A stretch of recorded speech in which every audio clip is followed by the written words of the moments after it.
ስለሌለበት እግዚአብሔር ያከበራቸውን ለማውረድ እግዚአብሔር ያነገሳቸውን ንጉሶችን ንጉስ አይደሉም ብለን እንድንቃወም የሚያደርጉ አንዳንድ መናፍቃኖችን በመከተል ከዚህች ንጹህና ቅድስት ከሆነች ቤተክርስቲያን ደግሞ አክባሪም ናት። መድኃኔዓለም ምስክሬ እኔ ክብር አይገባኝ ማለት ቤተክርስቲያን አክብረ ለኔ ሰርተፊኬት ሁሉ ሰጣያለች። እኔ ክብር አይገባኝ፣ ግን ቤተክርስቲያን ግን አክባሪ ናት። ቤተክርስቲያን ያከበሯትን ለእውነት የሚታገሉላትን አክባሪ ናት። እዚህ ቤተክርስቲያንን ስም የሚያጠፉ ካሉ ከዮናስ ይሄ ዮኒ ማኛ የሚል ፔጅ ያለው ልጅ አለ። ከእሱ ጋር ይሸውደኛል ጴንጤ ሆኜ። ይህ ገድል አይደለም፣ የጸሎት መጽሐፍ። ብዙዎች ጴንጤዎች እዚህ ጋር ስላላችሁ ነው የምነግራችሁ። ኤርሚያስ አበበ የሁላችሁ ዳቦ ያክል ገድል ይዣለሁ። እንደዚህ ዳጉስ ያለ ገድል ይዣለሁ። በዚህ ገድል የሚወያየኝ አለ። ዳቦም ያክል ነው። ይሄ ያውልህ ገድል አይደለም። ያኔ የሸወድከኝ አይበቃ? አሁን አልሸወድም። ዳቦ የሚያክል ስትል ሳነሳው የህይወት ምዕራፍ ያለበት ነው ለካ። የጸሎት መጽሐፍ ነው ለካ። የጸሎት መጽሐፍ ነው ለካ። መዝሙረ ዳዊት ነው ለካ። መጽሐፍ ቅዱሱ ላይ ያለው ነው ለካ። ገድል ስትለኝ ገርመኛል። ስለዚህ በዚህ ጸሎት መጽሐፍ ላይ እንደዚህ ዳቦ የሚያክላለ ስህተቱን አወጣላችኋለሁ ምናምን ስትል በዚህ ላይ ያለው ጸሎትን እንዳንረዳ። እንደሱ ከሆነ መጽሐፍ ቅዱሱ ላይ ያለው መዝሙረ ዳዊት እንዳለ ተነቅሎ ይውጣ እያልክ ነፍሴ እግዚአብሔርን ታመልከዋለች፣ አጥንቶቼም የተቀደሰ ስሙን ይጠሩታል። ምላሴን ለእግዚአብሔር እልልታ ታቀርባለች የሚለውን ጸሎትን አንስተ በቃ ነፍስህ እግዚአብሔርን እንዳታሞግስና እግዚአብሔርን እንዳጠራ የሚያደርግ ነውና ገድል አይደለም። አንተ ውሸታም ነህ። በያው በእግዚአብሔር ፊት ይሄ ገድል አይደለም። ይህ የጸሎት መጽሐፍ ነው።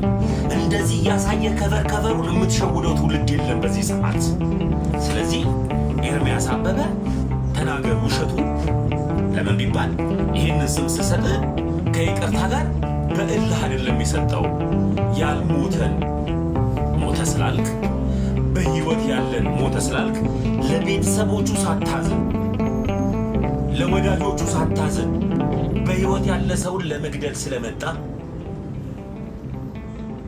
እንኳን ዲያቆኑ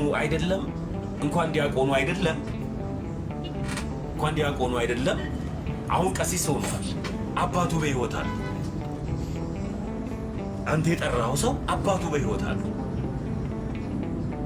ስለዚህ ያልሞቱ ሰዎች ሞቱ እያልክ ስም ስለምታጠፋ ይሁን ችግር የለውም። እኔ አሁን ለዚህ ነው ተናገር ውሸቱን ያልኩ፣ ስለማይመጥን ነው ስሙ። እውነት ተናገር እውነቱን ከሆንክ በክርስቶስ ሳምራ ላይ በገድለ ክርስቶስ ሳምራ ላይ ካንተ ጋር እወያያለሁ። ሙድ ያስክበት ላይ ከመግለጫ ከሚለው ጀምሮ ካንተ ጋር እኔ እወያያለሁ።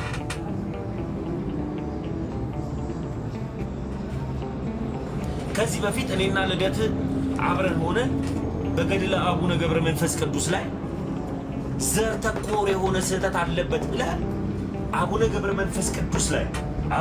መንፈስ ቅዱስ ላይ ያለው ገድል ስትወርድ ያለው ላይ ገድሉ ልክ መሆኑን ምሬልሃለሁ እንደሚል ሁሉንም እንደሚምር እግዚአብሔር ዘር ተኮር ብሔር ተኮር ሳይሆን እግዚአብሔር ለዓለም ሁሉ መምጣቱን የሚናገርበትን አቡነ ገብረ መንፈስ ቅዱስ ላይ ያለውን ስናሳየ አይነ ፍጥጥ ጥርስ ግጥጥ አደረገው። እንደ ድሮ በገድል ላይ አትዋሽ። ገድሉንም እያነበብ ነው። በገድሉም የምናምን በገድላቶችም የምናምን በድርሳናቱም የምናምን ክርስቲያኖች ኦርቶዶክስን ስንሆን ገድል አንቀበልም እያልን አይደለም። ገድሉን እየተቀበልን ድርሳኑን እየተቀበልን የምናምን በቃ ገድል አለመቀበል ኦርቶዶክሳዊ አያደርግም። ገድሉንም ተቀብዬ ነው ኦርቶዶክስ ሆንኩት። ገድሉን ተቀብዬ ግን ገድልና ድርሳናት ስህተት ካለበት ደግሞ እንደሚታረም እየነገርኩ ወያያለሁ ካንተ። አንተ ግን መጽሐፍ ቅዱሱን ግን አታውቀውም። እና ሙድ መያዝ የለብህም። ተናገር ውሸቱ ወይም ዮኒ ማኛ የሚባልበት ቤት ላይ ገብተህ የሆነ ሰው ላይ ሙድ ስትይዙ ስላየው ነው በዛው ልንገርህ ብዬ ነው ለሚባል ጴንጤዎች መጽሐፍ ቅዱስን አታውቁትም፣ አታነቡትም፣ ሰውንም አታከብሩ። ሰብለ ሆዳም ብሎ መሳደበው ምን ይጠቅምሽ? ውሃ መጠጣት ሆዳምነት ነው? አሁን ምን ያሳደግሻል? ሆዳም። ይሄ ነው ወንጌል፣ ይሄ ነው ወንጌል። ሄደሽ ለኤርሚያስ አበበ ግን ሪባ ጋጃላ ቡራ ጌታ መልእክት ሰጥቶኛል ብለሽ ልታወሪ ነው አይደል? አሁን አንቺ ነሽ እልም አይቼ ምናምን እያልሽ የምትነግሪው አንቺ ነሽ አለ ኤርሚያስ። አቀሻለሁ ጌታ እንደነገረኝ ከሆነ ልትይ ነው አሁን ሄደሽ እዚህ ጋር ተመጪ ነው ሆዳ እና ተሳዳቢ ለሚሆን መጽሐፍ ቅዱስ ሲናገር ዘፋኝ፣ ዝሙተኛ፣ ተራጋሚ፣ ተሳዳቢ እነዚሁ ለእግዚአብሔር መንግሥት ያዙት። ለጌታ ላንተ ብዬ ተሳደብኩልህ ዋልዬ፣ ለጌታ ላንተ ብዬ ተሳደብኩልህ ብትይ አይሰማሽ። እግዚአብሔር ለእኔ ብላችሁ ተሳደቡ አላለ። አንድያ ልጁ ላይ ፍቅር ግድ ስላሉ ይጨክኖበታል። ዓለምን ለማዳን የነበረ ቅድመ ዓለም ላይ ልጅ ለነበረው ልጁ በእናቱ ድንግል ማርያም እስኪወለድ ድረስ ተወልዶ ድህረ ዓለም ላይ በልጁ በክርስቶስ ኢየሱስ ጨክኖበታል።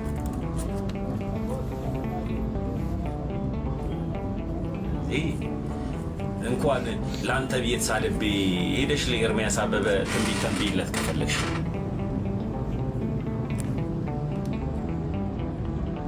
መኖሬን ወደድኩት አስገባኝ በምጣረከው አይ ቤቴ ክርስቶስ ኢየሱስ ነጭ ደም ላብ እንዳላቡ አታውቅም። የእሾህ አክሊል እንደተሰቀለበት አታውቅም። በእሾህ አክሊል እንዲህ በምጥ እንደወለደን አታውቅም። በደም ነው የወለደን። በደም መወለደን ስለማታውቀው ክርስቶስ ኢየሱስ አምጦ በደም ላብ እንዳላበ የደም ላብን አልቦ እንደወለደ ስለማታውቅ አልገባህም። ለዚህ ነው ከድቅድቅ ጨለማ የመረጠን።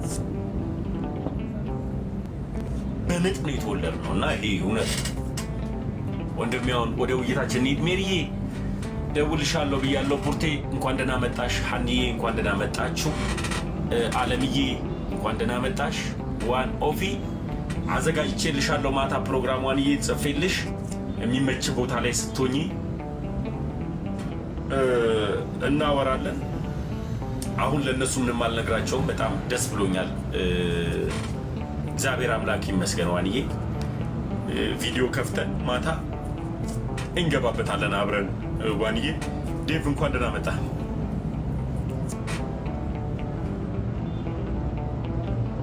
ዴቭ እንኳን ደህና መጣ ወንድሜ። ድምፅህ ታፍኗል። እንዴት ይሄ ኤርፎኑን ብታወልቀው ደስ ይለኛል።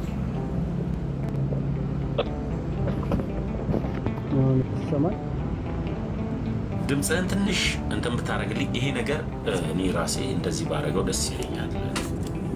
ከይቅርታ ጋር እንደዚህ ቆይ